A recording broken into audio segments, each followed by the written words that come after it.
আসসালামু আলাইকুম। আমরা গত 24 তারিখ ত্রাণের জন্য দায়িত্ব নিয়েছিলাম ছাত্রগণের পক্ষ থেকে। ছাত্রগণের পক্ষ থেকে আমরা চেয়েছিলাম যে একটি ত্রাণ সামগ্রী নিয়ে ইনশাআল্লাহ আমরা যারা বর্তমানে বন্যার কবলে আছে, যারা সমস্যা হচ্ছে তাদের কাছে পৌঁছে দেওয়ার দায়িত্ব নিয়েছিলাম।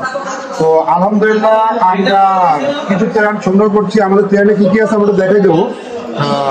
আমরা একটা পরিবারের প্যাকেজ দিয়েছি এবং এখানে আমরা তেল আছে একটা এখানে খাওয়ার জন্য শুকনো খাবার ডেলি প্যাকেজ হিসেবে সেগুলো আমাদের মনে রাখছে আর চাল লাগছে এবং লবণ, ডাল আর পেঁয়াজ আলু পেঁয়াজ আলু এটা আমরা রাখছি আলহামদুলিল্লাহ।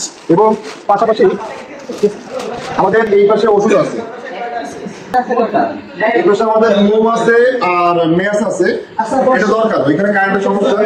এবং পাশাপাশি আমাদের এখানে প্রচুর কয়েকটা পরিমাণে ওষুধ আছে, কয়েক পদের ওষুধ, স্যালাইন এবং দুধ আছে এবং কিছু ওষুধ আছে যে ওষুধগুলো এবং বাচ্চাদের কিছু ওষুধ আছে যেগুলো আমরা মেডিকেল টিমের হাতে হস্তান্তর করবো এবং তারা সেইভাবে বুঝে শুনে সেগুলো দিবে। এবং আমাদের নিচে পানি আছে, এইখানে আমাদের পানি আছে।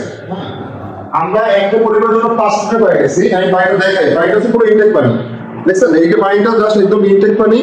আমরা এই পানিটা দিচ্ছি 5 লিটার পরিবারের পানি দিচ্ছি একটা পরিবারের জন্য, যাতে সবাই আমাদের বেশি করে খেতে পারে, কারণ পানিটা খুব দরকার, বিশুদ্ধ পানি খুব অভাব। এই যে পানির পরিমাণ, আমাদের পানির পরিমাণ রয়েছে। আমরা ইনশাআল্লাহ আগামীকাল সকালেই ভজনের পর রওনা দেবো। আমরা পাইক গাছের উদ্দেশ্যে রওনা দিচ্ছি, কারণ মনে করেন খুলনার দিকে পাইক গাছের দিকে খুলনা ছাড়া অন্য কোনো জায়গা থেকে লোক আসছে না।